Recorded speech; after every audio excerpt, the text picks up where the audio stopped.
बहन का 14 साल का बेटा मुझे रोज सब्जी ला कर देता। मैं बच्चा समझकर उसे 50 दे देती, लेकिन एक रोज सब्जी लाकर वापस लौटा तो कहने लगा, अब रोज रोज 50 से काम नहीं चलेगा। मैंने कहा फिर तो वह मेरा हाथ पकड़कर कमरे में ले गया। उस रात मेरे तो होश उड़ गए जब उसने कहा, मैं कल से अपने भांजे का इंतजार कर रही थी जो सब्जी लेने गया हुआ था और अभी तक नहीं आया। शाम होने वाली थी, हमें भूख लगी थी। वह सब्जी लेकर लौटा तो खाना बंद देती। इसी इंतजार में मैं 2 घंटे गुजर गए, लेकिन भांजा नहीं आया। फिर आखिर शाम के वक्त को वो आया और उसके हाथ में सब्जी थी। उसे देखते ही मैं गुस्से से बोलना शुरू हो गई कि तुम्हें कब से भेजा हुआ था और तुम अब आए हो, शर्म नहीं आती तुम्हें। मैं उसे डांट रही थी कि वह चुपचाप खड़ा सा। मुझे यही लगा कि बाहर जाकर दोस्तों के साथ खेलने लग गया होगा और भूल गया होगा। मैंने सब्जी भी मंगवाई। खैर उसने मुझे सब्जी पकड़ाई और बाकी 50 रुपये बच्चे थे। मैंने वह पैसे उनके हथेली पर रख दिए और कहा कि जाओ जाकर खेलो। उसने अपनी हथेली पर रखी 50 को देखा और फिर हथेली झटक दी और गुस्से से कहा, अब मैं पैसे नहीं लूँगा। वह गर्दन अकड़ा कर खड़ा था। मैंने हैरत से उसे देखा। पहले तो वह 50 100 लेकर खुश हो जाता था और उछलता कूदता चला जाता था।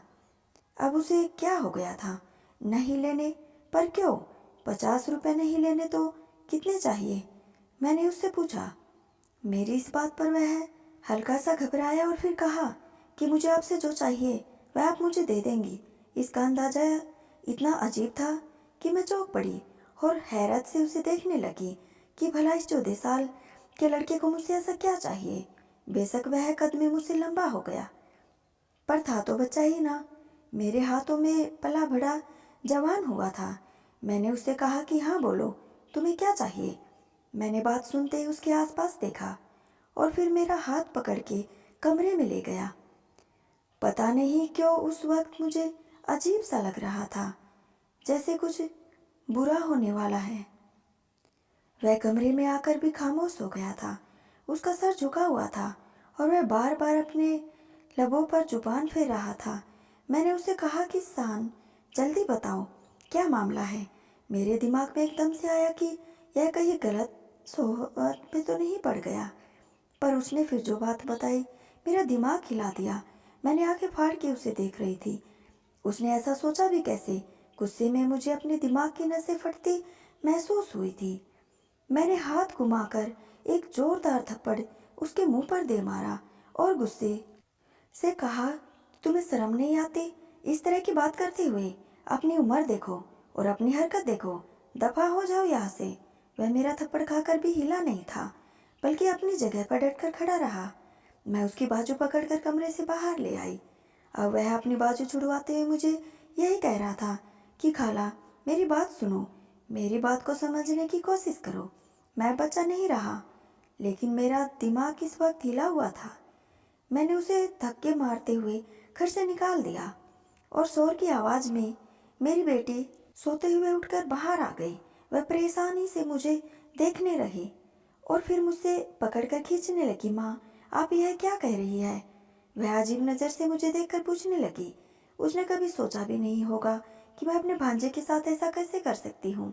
वह भांजा जिसे मैं अपना बेटा समझती थी, लेकिन मैं नहीं जानता था कि भांजे ने किस कदर शर्मनाक बात की थी। मेरा बस चलता तो डंडे से उससे धुलाई करती, लेकिन बिन माँ के बच्चा था यह सोचकर मैंने उसे बख्श दिया था।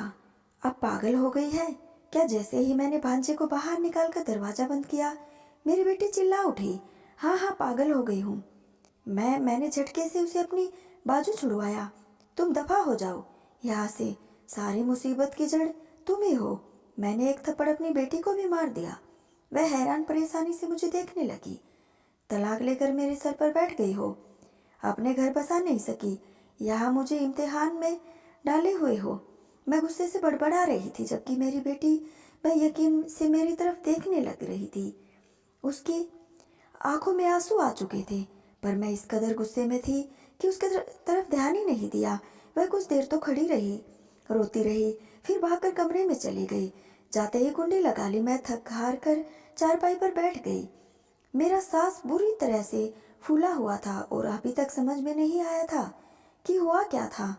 फिर इतना जरूर जान गई थी कि 15 साल का भांजा बच्चा नहीं रह रहा था और मेरी बेटी हाँ, वह हर बुराई की जड़ थी।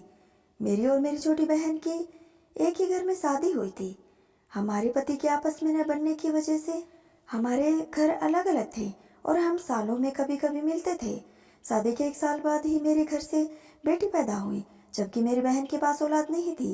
लेकिन शादी के 8 साल बाद बेटा पैदा हुआ था। उसके बेटा पैदा होते ही मेरे देवर ने, जो मेरी बहनोई भी था, मोहल्ले में अलग घर ले लिया था। और फिर वक्त ऐसा ही गुजरता गया। मेरी बहन बीमार रहने लगी थी। मेरी बेटी बहुत खूबसूरत थी। स्कूल के दिनों से ही उसने रिश्ते आने शुरू हो गए थे और जैसे ही 18 साल की हुई मैंने उसकी शादी कर दी। लेकिन बदकिस्मती से मेरी बेटी मां ना बन पाई। उसकी हर जमीन से इलाज करवाया और फिर मेरे दामाद ने उसे तलाक दे दिया और कहा, यह तो बांझ है, उसको अपने पास ही संभाल कर रखो। जिस दिन मेरी बेटी को तलाक हुई उस दिन मेरी बहन मर गई। मुझ पर तो जैसे गमों के पहाड़ टूट पड़े थे। बेटी और बहन दोनों का गम बहुत बड़ा था। बहन की मौत के बाद मेरा पति का दिल का थोड़ा नरम पड़ गया था और भांजा आने जाने लगा था। अब मैं उसे अपने बेटा ही समझती थी। वह खाना भी हमारे घर ही खाता था। बाहर का सारा काम वही करता था। वह अपने घर से सोने के लिए जाता था। वहाँ मन नहीं लगता था। माँ की याद आने से उसे सोने नहीं देती थी। पिछले 1 साल से शान हमारे घर आ जा रहा था। मेरे लिए वह मेरे सगे बेटे जैसा था। इस दौरान मेरी बेटी के काफ़ी रिश्ते आए, पर सभी बाज का सुनकर भाग जाते।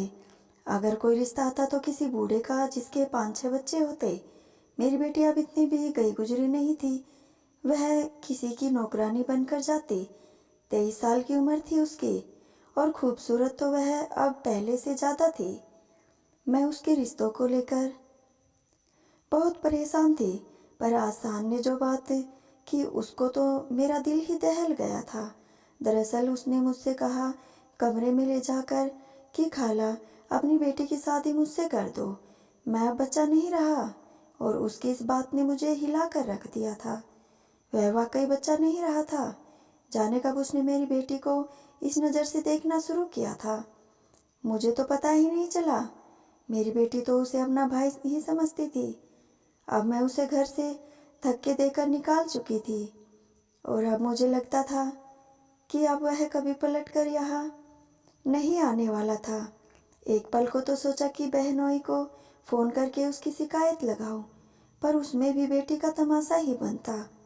उसने कहा था कि तुम्हारी बेटी ने ही मेरे बेटे पर डोरे डाले होंगे। अब मैं सोच में पड़ गई थी कि मैं अब क्या करूं। मैं सर पकड़कर बैठ गई। पति भी आने वाले थे। उठकर इसी कश्मकश में खाना बनाया। मेरी बेटी अब तक नाराज़ थी। उसने दरवाज़ा नहीं खोला था। मुझे भी उस पर गुस्सा आया था। मैंने भी नहीं पुकारा। खैर पति आए तो मैंने उसे खाना दिया और आज जो भी हुआ उसे बता दिया ताकि बाद में कोई ऐसी वैसी बात हो तो वह मुझ पर गुस्सा ना करे कि मैंने उसे कुछ नहीं बताया। वह खामोशी से मेरी बात सुन रहे थे और आखिर में बोली कि लड़का अभी छोटा है, वरना तो सब ठीक था। मैंने हैरत से अपने पति की तरफ देखा और गुस्से से कहा कि आपका तो दिमाग खराब नहीं हो गया है? क्या आप भूल गए हैं आपके भाई की फितरत कैसी है? और फिर लोग तो हमें बातों से ही मार डालेंगे। मैं गुस्से से बोली, तो पहले कौन से लोग हमें फूलों के हार पहना रहे थे? पहले भी तो हमें बातें ही सुनाया करते थे। मेरे पति ने भी जवाब दिया। उसे भी गुस्सा आ गया था। मैं खामोश हो गई। जानती थी वह इतनी परेशान है जितनी कि मैं हूँ। अभी थोड़ी ही गुजरी थी कि जब अचानक दरवाजे पर जोर जोर से दस्तक होना शुरू हो गई। कोई पागलों की तरह दरवाज़ा पीट रहा था। मेरे पति ने जाकर दरवाज़ा खोला तो बाहर शान खड़ा था।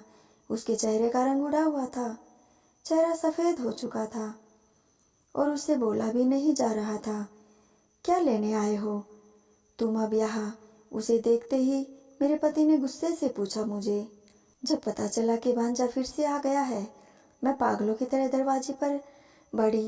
तुम फिर आ गए यहाँ? जाते हो या तुम्हारे बाप को फ़ोन करूँ? आज से हमारा तुमसे कोई रिश्ता नहीं। मैं गुस्से से कहकर दरवाज़ा बंद करने वाली थी जब उसने मेरी बेटी का नाम लिया।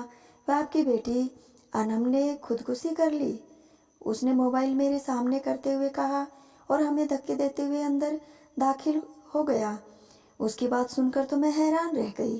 अब वह जोर जोर से मेरी बेटी के कमरे का दरवाज़ा पीट रहा था। फिर कोई जवाब नहीं आ गया। उसकी हालत बुरी हो चुकी थी। जब मैं तो फटी निगाहों से उन्हें देख रही थी। भला मेरी बेटी खुदकुशी क्या करेगी। मेरे पति और भांजे ने मिलकर दरवाज़ा तोड़ दिया और अंदर मेरी बेटी मुड़ी तुड़ी सी पड़ी थी। उसके मुंह से झाग निकल रहे थे।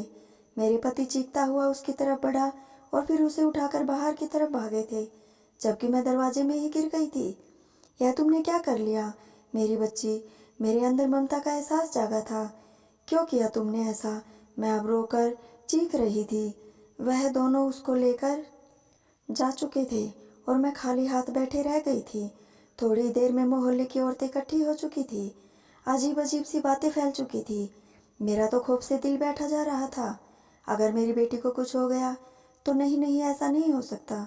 मैं रो रही थी, जाने कब तक रोती रही। फिर उठी और ऊपर वाले से दुआ करने लगी।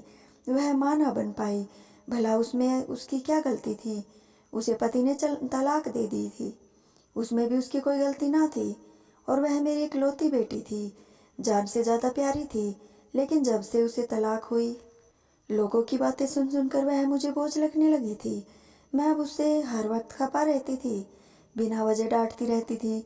आज वह सब मुझे याद आ रही थी और मेरा दिल तड़प रहा था कि मेरी बच्ची को तो कुछ ना हो गया हो।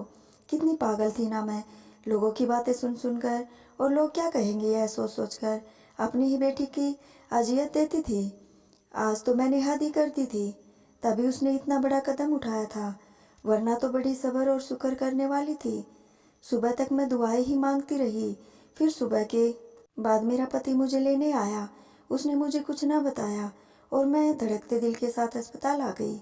मेरी बेटी अब खतरे से बाहर थी, उसे होश नहीं आया था। भांजा एक तरफ खामोश खड़ा था। हम सब दुआ कर रहे थे और फिर मुझे देखकर वह मेरे पास आया और कहने लगा कि खाला, जिस दिन माँ मरी थी उन्होंने मुझसे कहा था कि मेरी आखिरी ख्वाहिश यही है कि तुम अमन से शादी कर लेना। मैं जब हैरान रह गया था, क्योंकि मैं बहुत ही छोटा था, समझ भी नहीं आया कि उन्होंने ऐसा क्यों किया। फिर जब बड़ा हुआ तो बाहर के लोगों की अजीबगरीब बातें सुनी, अनम की हालत देखी, तो एहसास हुआ कि माँ जाते जाते क्यों मुझे अपनी ख्वाहिश बता कर गई थी। बस इसलिए मैंने आपसे अमन को मांगा था। उसकी आंखों में भर आई थी और मैं भी रो पड़ी। मुझे पता नहीं था मेरी बहन की यह आखिरी ख्वाहिश थी। उसने बहुत कुछ सहा था और वह नहीं चाहती थी कि मेरी बेटी वैसा ही। मैंने अनम का मैसेज बहुत देर बाद देखा था। उसने कहा कि वह अपनी ज़िंदगी से तंग आ चुकी है, अपनी माँ की आंखों में खुद के लिए नफरत नहीं देख सकती थी। तो सब मुझे माफ़ कर देना। अगर बच गई तो समझ जाना कि ऊपर वाले ने मेरा नसीब तुम्हारे साथ लिखा है। बेटी के अल्फाज पर मैं तड़प उठी थी। मेरे पति और भांजे से माफ़ी मांगी। मेरी बेटी को शाम में होश आया, उसे सीने से लिपटकर मैं खूब रोई, अपने किए की माफ़ी मांगी।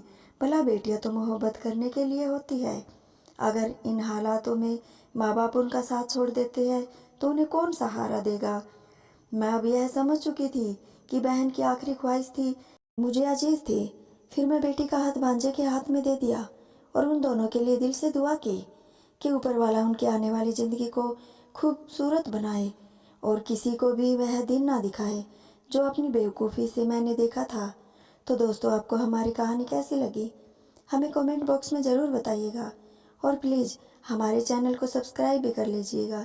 तो दोस्तों, मिलते हैं एक नई कहानी के साथ। तब तक के लिए धन्यवाद।